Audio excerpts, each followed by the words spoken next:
Tracking, alerting, protecting. This is WKYT News at 11.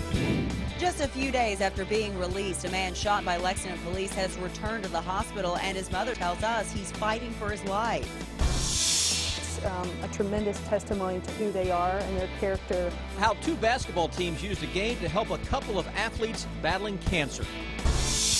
And what Kentucky Senator Mitch McConnell said about his one-on-one meeting today with President Obama. WKYT News at 11 starts now.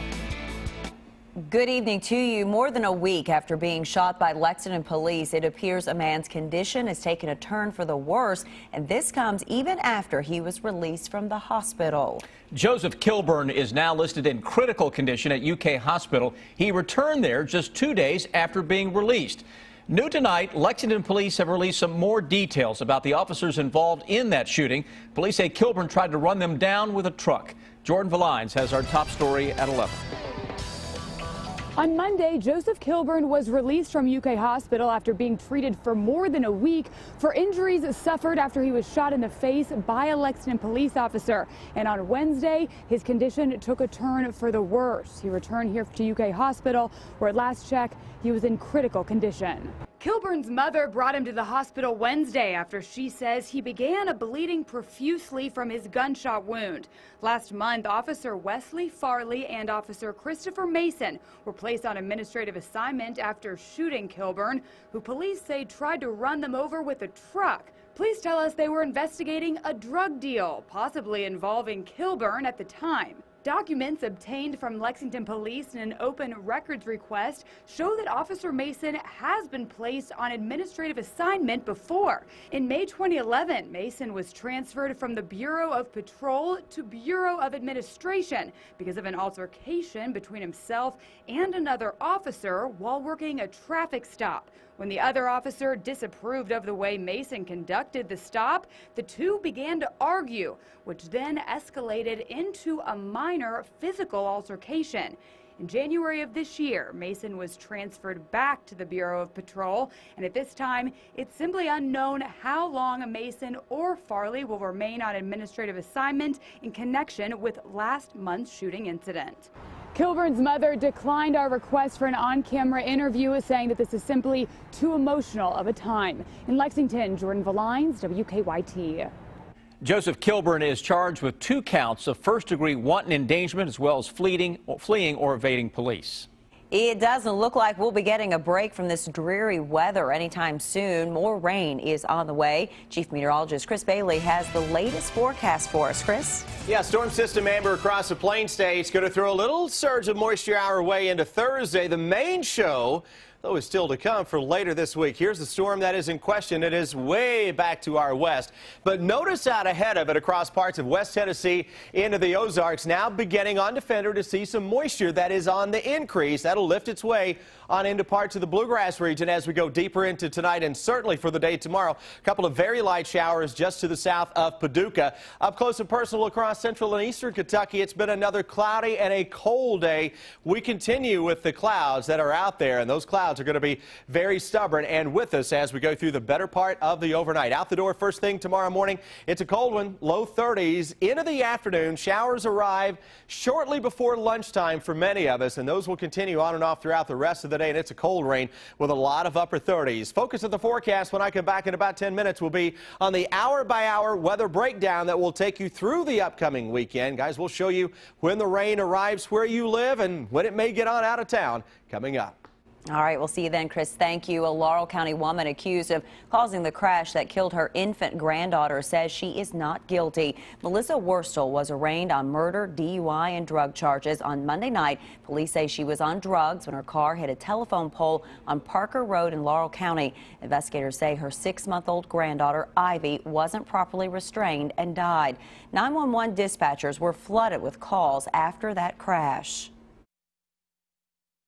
Okay, can you tell if anybody's hurt? Is anybody hurt? Yeah. All right, we've got them on just down past the hospital. Yeah. All right, we've got them on the way. Police say Worstel had custody of her granddaughter. She's being held on a $250,000 cash-only bond. Tonight, protests have been held around New York City. A grand jury decided not to indict a white police officer in the apparent chokehold death of an unarmed black man. New York City police say the officer put Eric Garner in a chokehold for allegedly resisting arrest in July. The incident was caught on a cell phone camera. The medical examiner ruled the death a homicide.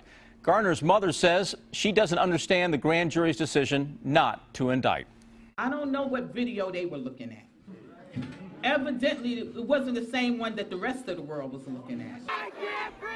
Protesters blocked traffic in parts of New York City tonight and staged what they called a die-in at Grand Central Terminal. The NYPD bans chokeholds, and the department is conducting its own investigation. The U.S. Attorney General's office also announced a federal civil rights investigation into Garner's death. Tonight, police need your help finding a man they say crashed his car into a building and then ran off. The Laurel County Sheriff's Office says a Chevy Lumina ran off Litton Town Road last night and hit an outbuilding. No one was injured. The owner of the outbuilding said the driver claimed he had already called 911 and he was going to use a neighbor's phone to call for a ride, but deputies say the driver ran off and did not return to that scene. It was a slam dunk in the fight against cancer. Tonight, the Transylvania University women's basketball team hosted Mount St. Joseph in what was called Hoops for a Cause. Mount St. Joseph player Lauren Hill has received national attention for her fight against a rare form of cancer. Tonight's game honored her and a former transy athlete who is also battling cancer. Garrett Weimer has their story. I appreciate what y'all do. From the T-shirts to the halftime entertainment to the game itself, there was something special about this game. I think when you see someone who's in the most vibrant part of their life, 18 to 22-year-olds, you don't think about death. And so to see two young ladies step up and show the courage and the strength that both of them have, it's a tremendous testimony to who they are and their character, and something that we all should stand behind and support. So they did, with Hoops for a Cause, raising money to support two young women battling cancer. Torcy Hogley, a former transy tennis player who graduated in May, and Lauren Hill, a player from Mount St. Joseph. Hill traveled with her teammates and cheered them on from the bench. Those involved with Hoops for a Cause say it's about more than just the basketball game.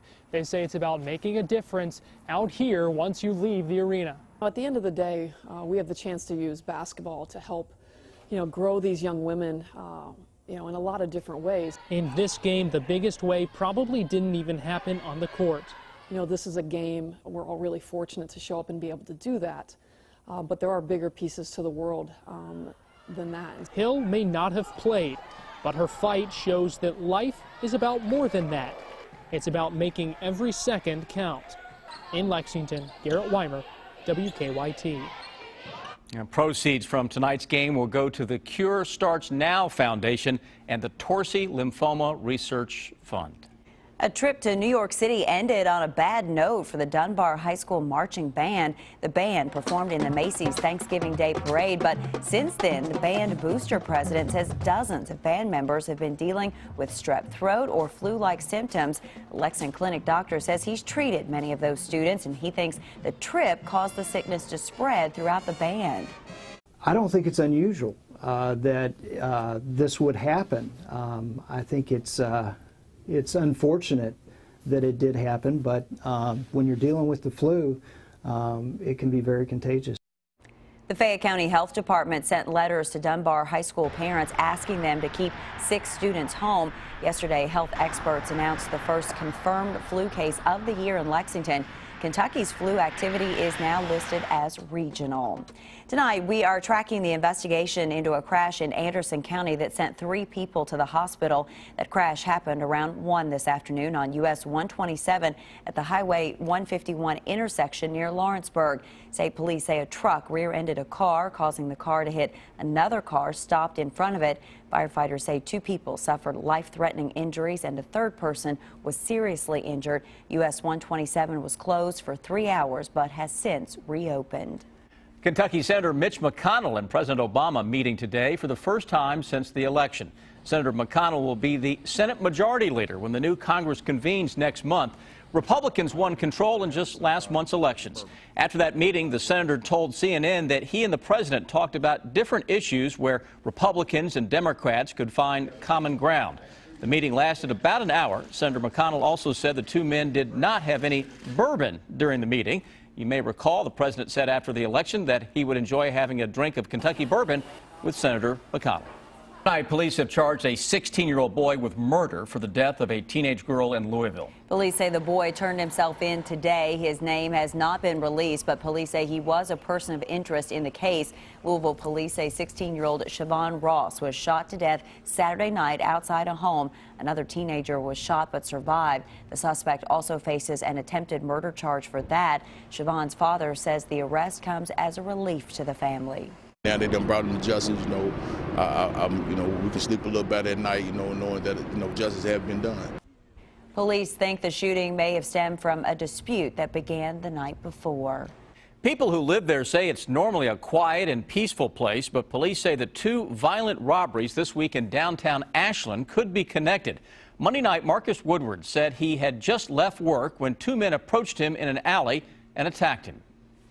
The guy said, "Excuse me, sir." I sidestepped, and that's it. He knocked me flat, hard. Knocked me down harder than I've ever been knocked down before. Woodward said the robbers stole money, jewelry, and his cell phone. And last night, police say another person was attacked by robbers in a nearby park. Ashland police have increased patrols in the area, but they say so far they have not made any arrests.